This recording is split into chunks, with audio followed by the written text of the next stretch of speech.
So it's one. I have to say that love. God is giving love all the time. Love, unconditional love, is something that God is doing. All right. So, what is man aspiring to be able to do the same thing? Can we? Basically. We can't. How can we possibly? We're so. God is everything, everywhere. We're all separate, right? How is it possible for us to feel unconditional love for each If we, other? everybody talk, not everybody obviously, but so many people talk about God as if he's an outsider. But we need to talk more about God as if he is, like we say in Judaism, that God is building himself an apartment in the lower worlds. It means that he's building himself, or he wants to dwell in our hands and our feet and our hearts and our minds. Mm. So through our expressions of love towards each other, Mm-hmm. we get to reveal God in the world. That's why when we say, God, please reveal your majesty or your kingship in the world, in a way, God is saying the same. Can you please help me reveal my majesty in the world?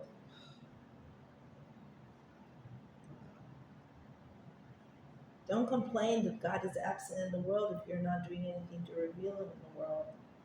So when I'm giving love to somebody on the street, or if I'm giving love to somebody in my family, I'm revealing God in that moment. Oh yeah. When you feel it, you feel it. Right? Right. So then when I'm revealing love towards somebody else, I feel more and more love, Mm. right? Apparently, it will replicate, or like it will turn back, and Expand. it will turn back towards me. Oh, ricochets. Exactly. It will create waves, or that will come back to me also, like a boomerang, right? But we're all waiting to be loved instead of giving love. I know. There's a lot of social restrictions. You shouldn't be showing love to this person, or a woman shouldn't be showing love to strange men, or men shouldn't be showing love to women. It's a lot of restrictions in how we're socialized and how we're brought up that kind of, I don't know, stands in the way sometimes of just opening up your heart to people. You know what I But mean? it's all here. Yes, it And the truth is. is that we should be showing love to everybody. The question is how much love, in what way, right? Where, like, what way is To what appropriate, to degree? what degree exactly. It's hard. So maybe I'm not going to sit with, a stranger man wherever I know, whatever, right? Yeah. Because it's not appropriate. But I can still show them love by whatever, respecting them, and maybe helping them on the street to carry their bags. I don't know, whatever it is, right? There's nothing wrong about that. So basically, looking for all the opportunities that kind of come our way to be able to Right, express love, even if right, it's a smile. right. And the more you will express love to somebody, you will fall in love with yourself. And the more you will fall in love with yourself, it will also be so easier for you to fall in love with others. Because in a way, everything that you see in yourself, all the lack of love that you show towards yourself, because Nachman says we're angry people because we know our sins. We remember Yes. our sins. We Yeah. remember. So what does that mean on a deeper level? It means that we're remembering, or we're subconsciously connected to all the unloving of ourselves, for all the lack of love that we're showing to the world. We know we're not perfect, right? The more I perfect myself, the more I show love to the world, the more, in a way, I give myself a reason to love myself. Not that I need a reason to love myself, but in a way, we do. I give myself a reason to love myself. I love myself more simultaneously, or parallelly. I love you and him and her and them more and more and more. And then that love comes back to me, loving me more. And then also it creates a connection, or a wave, you know An energy an flow. energy flow, exactly, that Yeah. allows them to love me back. And also allows them maybe to turn around and love other people. For sure, for sure, right. Like that But we're person you started with smile like I to. don't feel loved, right? Yeah.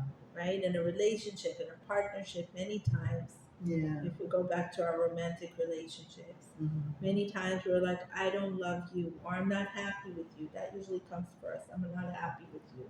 Right. That comes before I fell out of love with you. Right. Right? I'm just not Yes. happy with you. Right. Yeah. Why am Yeah. I? Why are you not happy with me? You might not be happy with me because you're just not happy with yourself, or I might not be happy with you because I'm not happy with myself. That could be one of the reasons. Right? Why am I not happy with myself?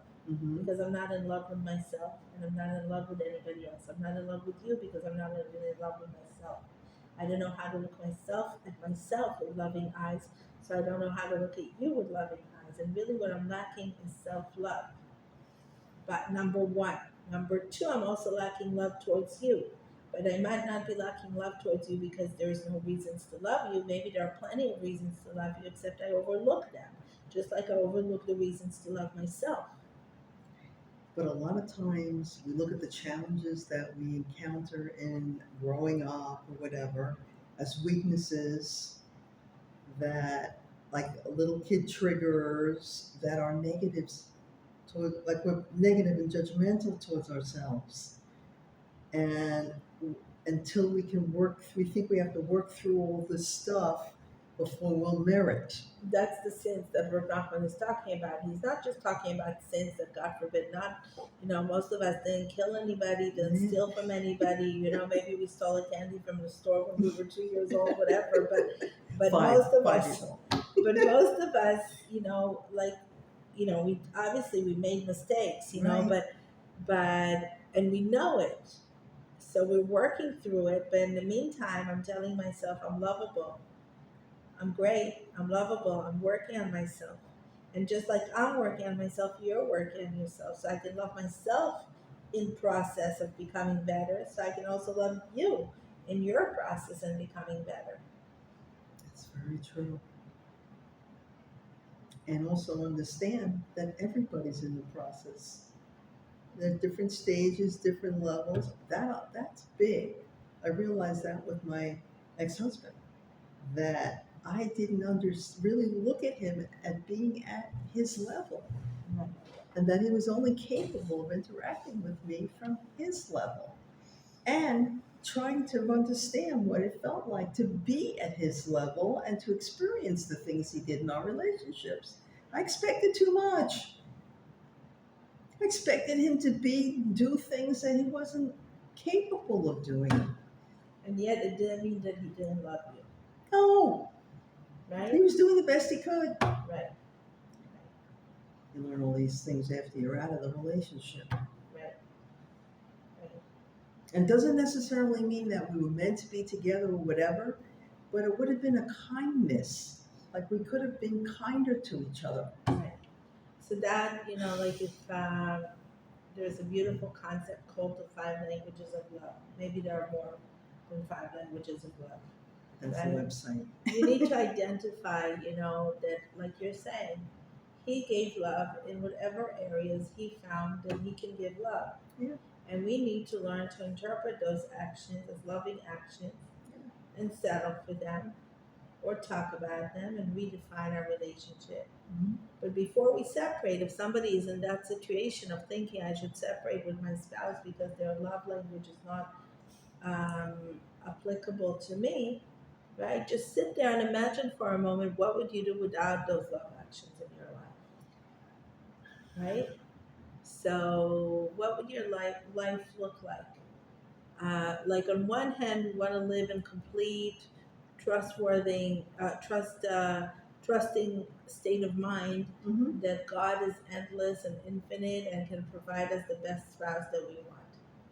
On the other hand, sometimes you need to be realistic in life. You need to ask yourself, and I would say that, it's not about like what can God provide or not provide. I would sit with myself and I would ask, what do I really deserve? And what in our dynamics causes that I'm pulling out of him only that love language? Hmm. And what in our dynamics I could do Mm-hmm. that will change our love languages?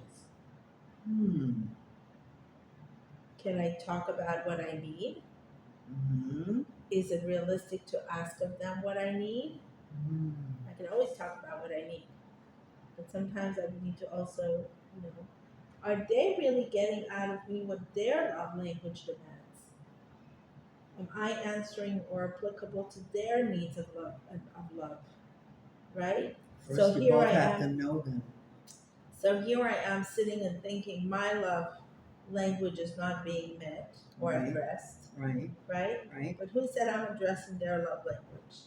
And maybe they're being very tolerant towards my capabilities, but I'm not being tolerant to their capabilities, right?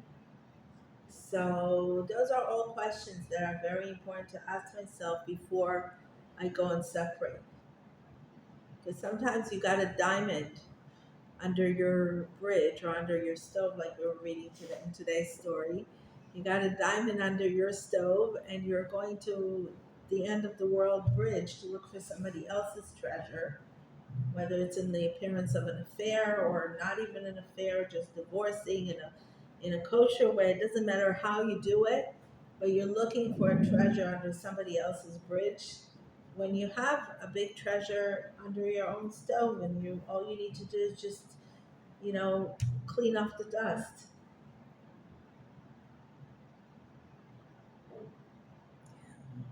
I don't think most people even know that there's different types of love languages. That two people could be married to each other, and one wants to receive, just give me flowers now and then, and the other one's like, I can't remember, I'm too busy, I can't remember, and that's all the person wants is to be able to receive flowers. Right. But maybe the person always remembers to fill in your gas or whatever, take care of your Right. bills, and they feel that, they're doing their best to take care of you and you're not appreciating. And somebody else would really, really appreciate it.